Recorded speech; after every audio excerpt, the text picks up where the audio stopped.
In the last video, we talked about the VAC formula and estimation of cost of debt and cost of preferred stocks. Here, we'll start with the estimation of the cost of equity, which is the little IE. For the cost of equity, we actually have 2 methods, so we'll start one by one. The first one we will try is using the CAPM model, the capital asset pricing model. This is something we talked about back in chapter 10. Remember, CAPM model is about the relationship between the return and risk. The formula goes, the required rate of return is the risk-free rate plus the risk premium of a stock. And the risk premium of a stock actually is about beta of the stock multiplied by the market risk premium. So this is the CAPM formula we talk about from chapter 10. But in chapter 10, we talk about it from the investors, or say stockholders' perspective, the required rate of return by the stockholders. Now here, we can use the same formula, but from the company's perspective. If the company issue common stocks, then for them, the cost for raising money through issuing common stocks can also be calculated using the same equation. Here's an example to apply the CAPM model to estimate the cost of common equity. If the company's stock has a beta of 1.3 and risk-free rate is 3% and market return is 9%. So between the market return and the risk-free rate, the market risk premium will be the 6%, 9 minus 3. And if we use beta of the stock multiplied by the market risk premium, we get the risk premium for this stock. And the risk premium for this stock adds to the risk-free rate. We got the cost of common equity. Another approach we can try is the constant growth model. So if you remember this from chapter 8, price of the stock equals to next dividend divided by I minus G, while I is the required rate of return for stockholders and G is the constant growth rate of the dividend. Now, if we see a price of the stock from the market, we can rearrange this formula and we can solve for the I, and IE is D1 divided by P0 plus G. Now, from the company's perspective, if the company issue common stocks now, they are likely to receive this price. And to receive this price, they are expected to pay this much dividends in the future. By this much dividend, I mean D1 in the next year, and then D1 multiplied by 1 plus G next year, and so on. So we can use the same equation to estimate the cost of equity for the company. Remember in chapter 10, we did talk about it that for this formula to work, we need a company that has constant dividend growth, which is supposed to last forever. Same idea here. If we use this equation to estimate the cost of equity, and for this equation to work, we need this company to be a pretty stable company with constant growth. And if that doesn't hold, if this company is not really that stable, doesn't really have a constant growth, then we can use this equation to produce reliable estimate of the cost of equity for this company.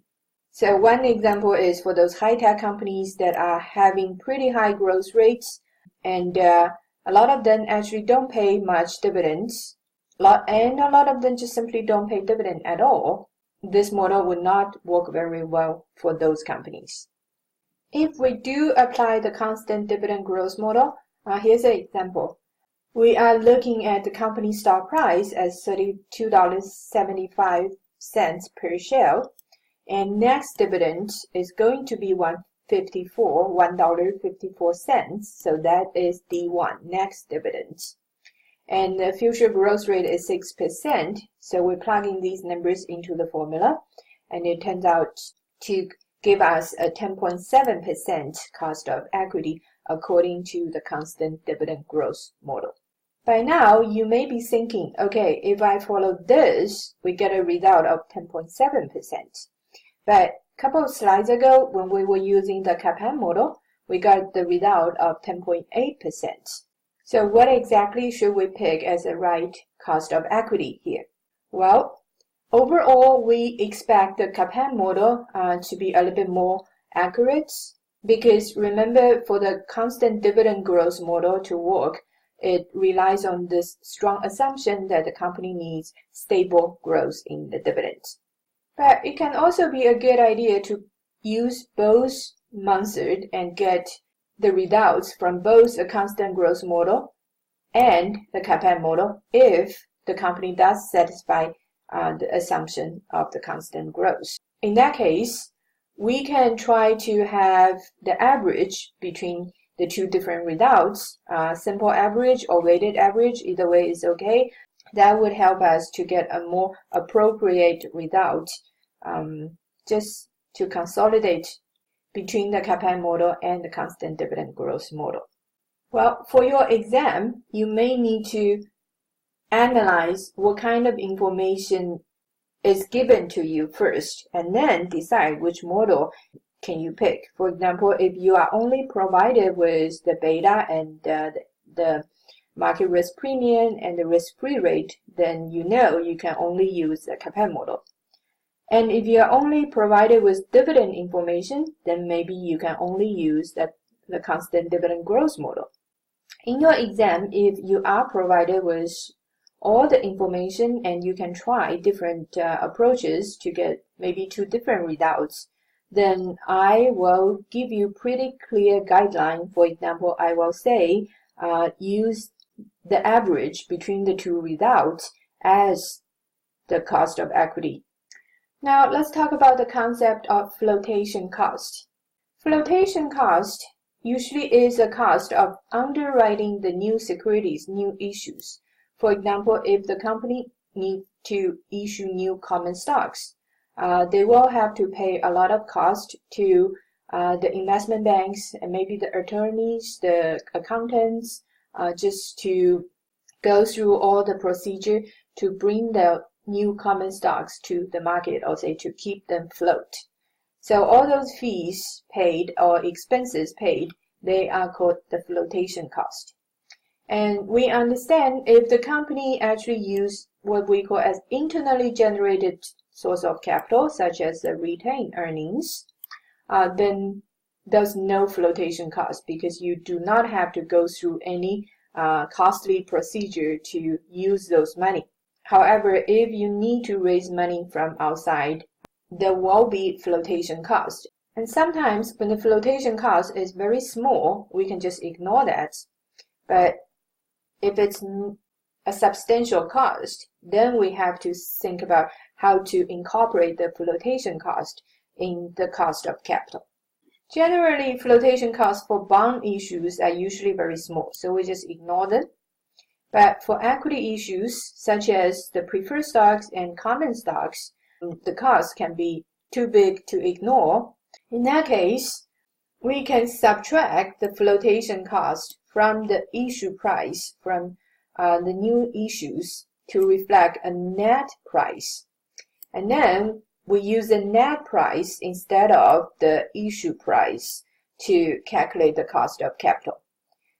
If we are looking at the same company, same stock, same dividend payment pattern, same growth rate, recall in the previous calculation, according to the constant dividend growth model, we calculated the IE and we got 10.7%. Here, if we do have to consider the flotation cost, out of the $32.75 per share, 20% of it will be paid out as flotation cost. That means the company can only keep 80% of the $32.75. So now if we look at the net price, this is the net price after you subtract the flotation cost from the sale price.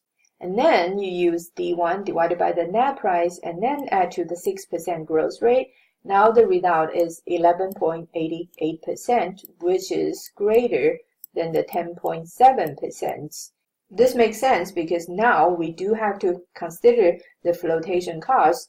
So the actual cost for the company is higher than the 10.7% without considering the flotation cost. So now let's come back to the VAC equation. We tried to deal with the cost of debt before and after tax, the cost of preferred stock, and the cost of equity. Now the next step is to estimate all the weights. For the weights, key term here is the market value. We try to use the market value of equity, preferred stock, and debt.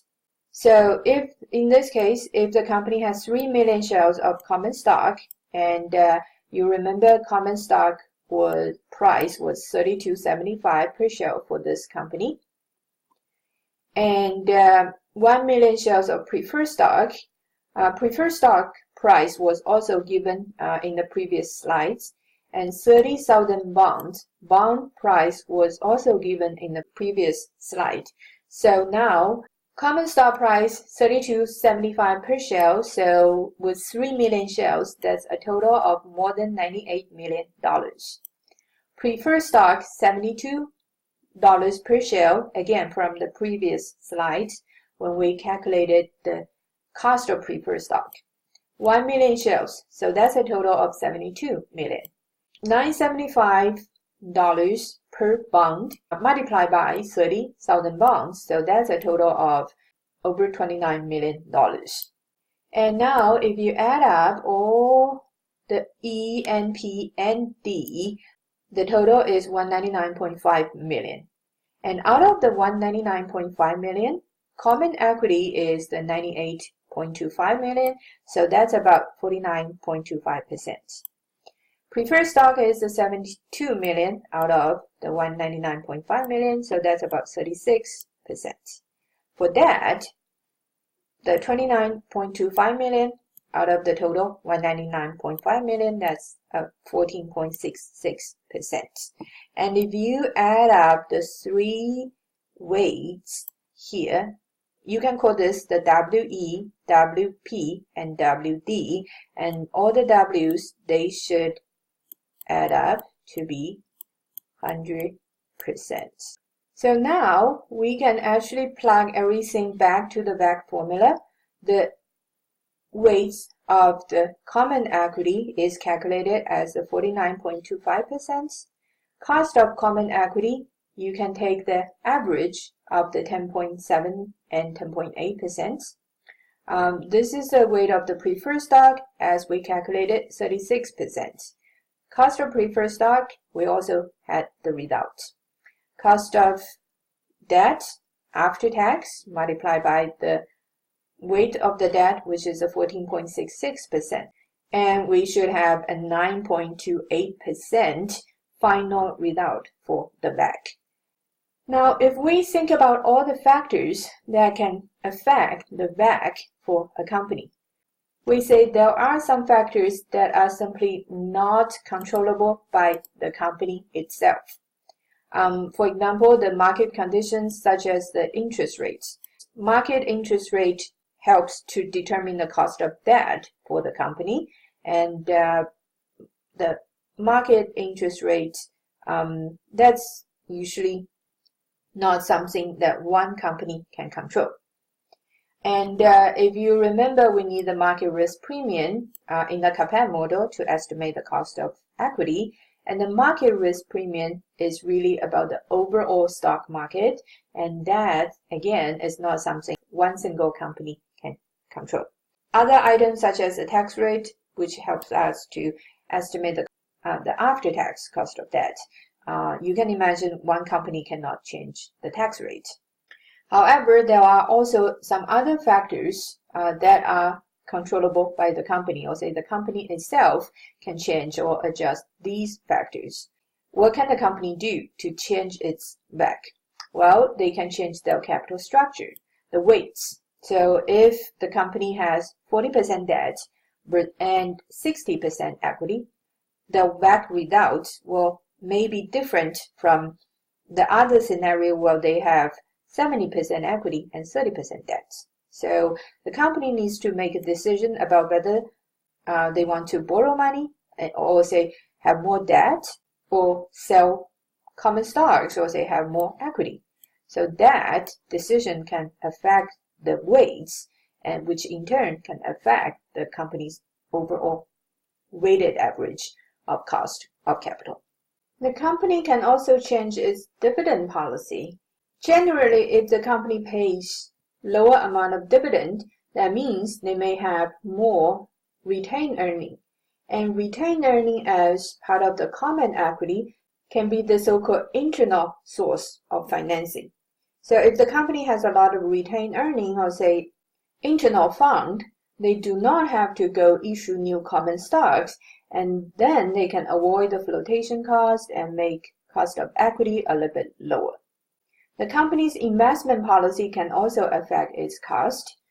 You can imagine if the company invests in a lot of risky projects, then investors being concerned about those risks would require a higher return from this company, and then the company overall would have a higher cost of capital. So overall, the WACC, weighted average of cost of capital, is essentially determined by the investors. If investors demand a higher return, then the company will need to pay a higher cost. And if investors either feel good about the economy, the market, or feel good about the company, and therefore do not require a very high return to compensate for the risk, the company will have a lower cost of capital. So far, the WACC calculation we went through is about the overall WACC for the company. But if a company has multiple divisions, and all those divisions may be in different businesses and therefore has a different level of risks, for each division, its WACC may be different from the WACC of other divisions and be different from the WACC of the average company. To look at each division and have a reasonable idea about the cost of capital of each division, we may have to go with different approaches, such as a pure play method.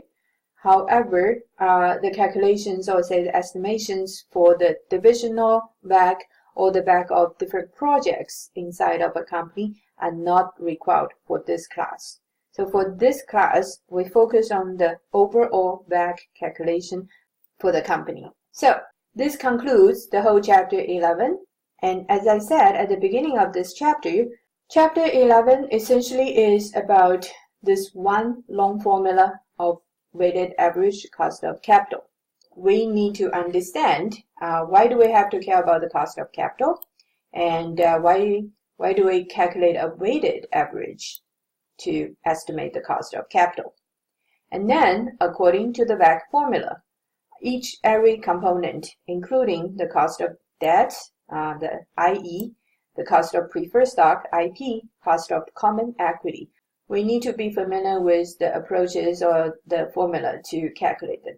We also try to deal with the weights, and ideally, we would use the market value of the E or P or D to figure out what is the percentage of the E and what is the percentage of the preferred stock and what is the percentage for debt capital.